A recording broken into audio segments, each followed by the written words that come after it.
Rain poured relentlessly against the cafe window as Ethan Cole sat nervously at the small corner table, clutching 2 cups of cocoa, one for himself, and a smaller one for the boy beside him. His 7-year-old son, Liam, was doodling superheroes on a napkin with a broken blue crayon, oblivious to his father's silent panic. Ethan glanced at the door every few seconds, his heart pounding. He wasn't nervous because it was a blind date. He was nervous because he hadn't planned to bring his son along. "Dad, are we gonna get pancakes?" Liam asked, swinging his legs. Ethan smiled faintly. "Yeah, buddy. Pancakes. Extra syrup." He hoped that sounded confident, even though he had exactly $12.46 left in his wallet. Then the cafe door opened, and Grace Mitchell stepped inside.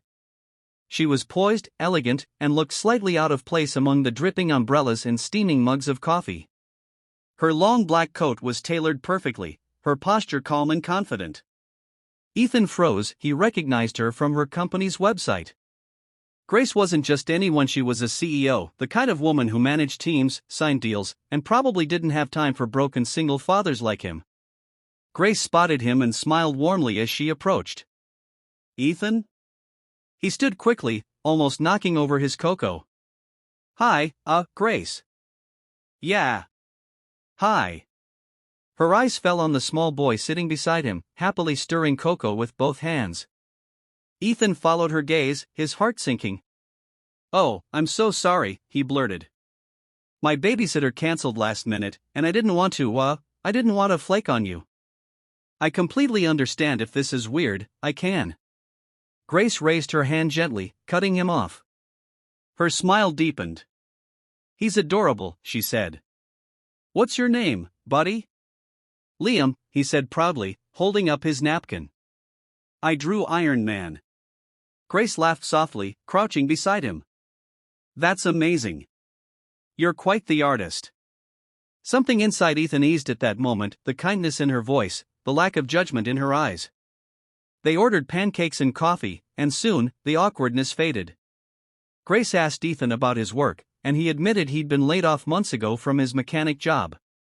He'd been doing small gigs, fixing cars, delivering groceries, anything to pay rent and keep food on the table for Liam.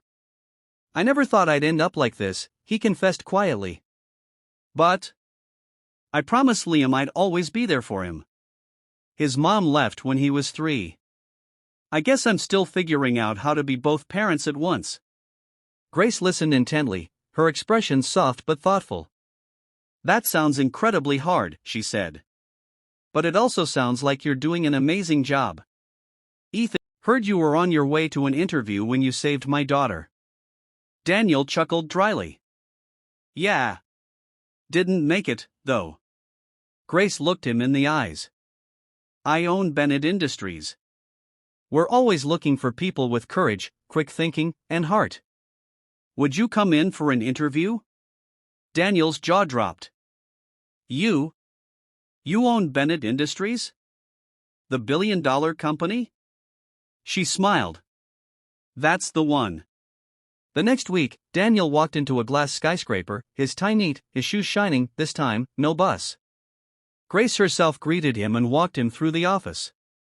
After the interview, she shook his hand and said, "Welcome to the team." Daniel fought back tears.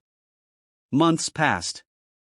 Daniel rose quickly, impressing everyone with his work ethic, humility, and leadership. Luke got new shoes and a better school. They moved into a modest but clean apartment with warm water and reliable heating. Grace and Daniel grew close, not romantically, but as friends bonded by an extraordinary moment. Emily and Luke became inseparable. Then one day, Grace invited Daniel to speak at a company leadership retreat. He shared his story, not to boast, but to inspire. He spoke of being broke, scared, alone, but still choosing to stop for someone in need.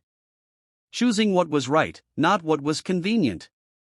"I missed the most important interview of my life that day," he said, his voice steady, but it led to something far greater. "I've learned that kindness is never wasted.